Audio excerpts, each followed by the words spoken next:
Hi, I'm Janet.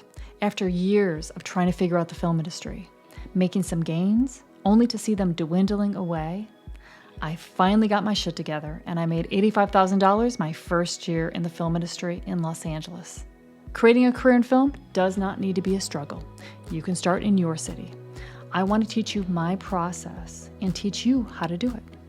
You'll see that you really can live that extraordinary film lifestyle that only the film industry can provide. Let's go. I think that one of the hardest times is when you are just starting out and you start getting gigs coming in, but the quality of the gigs are lower because you're starting out and these people are starting out. So you're kind of like learning together. And sometimes you're working with people that kind of know what they're doing, but not always. And it's like, okay, is this real? Is this a scam? Am I wasting my time? All these kind of questions when you're first starting out. So we got a really great post in our mastermind today from Uriel, who's in Florida. And I wanted to share with you some insights that I told her for when you get into this situation. Now, of course, she is in our program and she used the A-list program to get into the business and to get these jobs coming in. And she's in the beginning stages where she's just starting to get a lot of production design work. And even though she's just starting, she won 2 awards already at film festivals. And she's getting hired by producers that are also have been through our program that are now like major producers at Magnolia Films, the Magnolia Network. His name's Anton. And she's getting hired by other A-list people that have been through my program and used it to become producers. Like she's getting hired by Anton, who's a production supervisor and an AD and a producer. And he's been all over the world working in film. Like he's a major person in the film industry in Florida. So he found out that she was there and he started to hire her for his projects. So this is really, really cool how it all works with Friends in Film. Okay, so this is a different gig that she's talking about here, and I'm going to read it to you, and then I'll talk about this. Okay, so she says, when she gets a paid gig, she's like, without fail, I first receive an NDA and a contract from the producers, as well as a W-2. Now, one thing is that it really depends on the kind of projects that you're doing. Like for commercials, you get an NDA, but you get it on the day that you arrive. And you don't get a W-2 usually either until you get all your paperwork when you arrive. But sometimes they send out everything beforehand electronically because of COVID, because they're trying to reduce the amount of paperwork. So it can be different. Things change for the different sectors and for the different people that you're working with. So just so that you know that, you kind of get into a pattern where it's usually done that way. And then when somebody else does it differently, that you're like, wait a second, are these people real? You start getting a little bit concerned. But this is normal. And actually what I would tell you, whether you're in my program or not, if you have something that looks really fishy, just send it to me. I mean, I will look at that thing for free. I don't even care. Just send it to me and let me take a look at it because I don't want you getting scammed. And there are so many scams out there. It's just like, I mean, I can look at it in 1 second and tell you whether it's a scam. Okay, so do that. Just email me at info@friendsinfilm.com and I will help you with anything fishy looking. So she says here, I've been recommended, okay, this is how it all works in the industry. You don't pursue jobs. People hear about you and then they pursue you. I've been recommended to a 2-week gig that will take a lot of research and pre-production time, but they want to get me started before signing anything. So I guess they're asking her to get ready for this job. Now, as a production designer, that could require actually, going out, maybe spending money shopping, and right there is a red flag because you never ever spend any of your own money with the thought that you're going to get reimbursed. Never spend your own money. That's what scams will do, actually. They'll say, we'll send you a check, and then you go out and do all these things and put it on hold, because we're based out of India, or we're based out of who knows where, And that could very well be a scam. And now these scams are getting so good that they're like, they may, they might seem really real. So that's why I say send it to me. This could be a scam that she's posting about here. Anyway, let's see what she says here. So they want her to start doing research in pre-production time. So I'm not sure what that means. I asked her, what exactly are they asking you to do? So, it would be maybe normal to say, hey, can you do a little bit of research? Like, say they want to recreate like a scene in a cafe. Can you put together a couple pictures that you're researching of like what you think that you might be able to build for us on a budget of whatever, $1,000. So at least I'm going low because it's like, this is probably a lower budget shoot, which is what you get when you first start off. It's perfect. It's where you learn. Okay.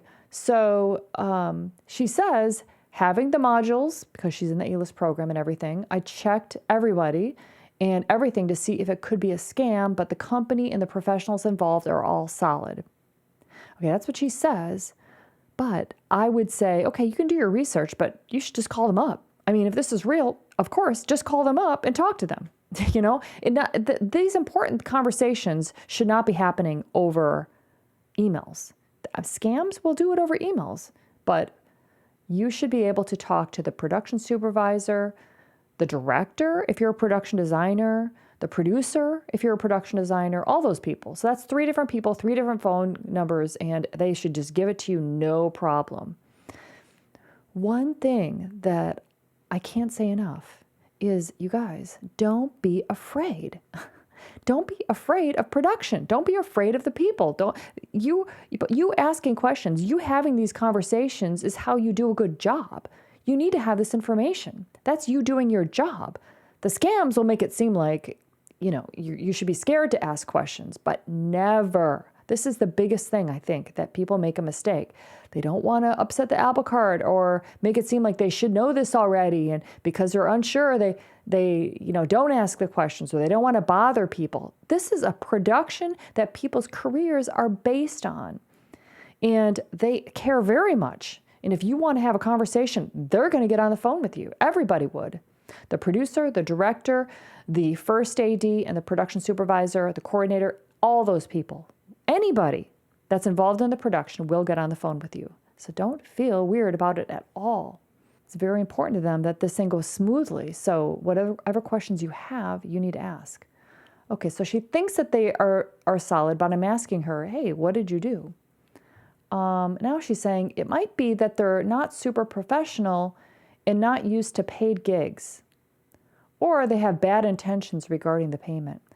I don't know, because I don't have enough information about this, but it really depends. I need to know what they're asking her to do. If it's like, go and put this certain stuff on hold and run around the city for us, getting us all this stuff and put the camera lenses on hold, that sounds like a scam. She says, I don't feel comfortable dedicating so much of my time towards a project if the payment is not guaranteed in a contract. Good. Exactly. Right. Absolutely. In fact, I don't think that you should do any work without getting paid. As far as like, it depends. Like I did my job in Hawaii. It was a very specific ASMR shoot, where what they wanted was integral to the commercial, and it involved sound. So I did some work, some research, actually a lot of phone calls with the producer, with the ADs, and I was nailing out a lot of stuff. But it was all just like putting equipment on hold, but through the phone only, with professional companies that I already have like an account with. And no money is transferred. I'm not paying for anything up front. The production company is not sending me a check. They will never do that. How it happens is you put equipment on hold, you pick up the equipment, they know that your name is associated with it and that you're responsible for that equipment, and then when the equipment is returned, then they're going to bill you, and then you got to pay. They're going to pay with my credit card that's on file at the company. So that's how it all works. And then I take that amount that I am paid the company, the rental company, if I'm renting any specialized equipment, which I did for the Hawaii shoot with Zoe Kravitz, okay? And I put it on my invoice. And then I get reimbursed for that. But that's after the job has happened. That's after the work and after the shoot has happened. So you get paid for your equipment. Okay. But after the shoot has happened, I don't get paid anything up front unless I'm actually doing work. Like if I am actually like building a set, for her example, that would be a paid job. And I would say, okay, I'm going to start on this day, and this will be a prep day, or this will be an actual work day. And I would have a conversation with them so that they know that I'm going to put this on my time card. And then they're going to agree to that. Otherwise, you're not going to do it. My question to her was, send me all of the emails and communication. Obviously, I want to see it all. But, most importantly, I want to do you know any of these people personally? Have you talked to them on the phone? Who is the company? Let me see the website. What kind of project is this? Is this a music video? Is it a TV show? Is it a corporate video? Is it a documentary? What is this? Is this a short? I don't work on shorts. I work on pilots. I'm working on a Netflix TV pilot right now. I work on commercials, as you guys know. But I don't do shorts because I now am a professional that I just do paid work. I'm not doing shorts. But when you're starting off, you might do some shorts. And they may be paid shorts, which is great. They should be paid shorts. You should be paid. I thought that this post in our mastermind group, it brings up a lot of things that I would like for you guys to know about so that you guys are safe, so that you kind of have this, so that you hear this kind of awareness of how things work in the industry again and again. You might hear some things again and again. It might be repeated again and again, but there are a ton of freaking details involved in the film industry. And if you think about it, just film shoots in and of themselves, it's repetitive. In fact, that's what makes you really good. And you might think that you understand something, but when you're starting off, you really don't. There's just a lot of layers to everything. So just know you got to be open to learning and mastery and understanding really the intricacies of what you are involved in the film industry. So don't be in a rush and don't gloss over it. There's a lot of detail. I mean, it's all in the details, which is a truth out there in the world. But in the film industry, it's so true because it's all in the details. And how you're good is in the details, and how you just say stuff and the tone of voice that you say things and you do your job on set.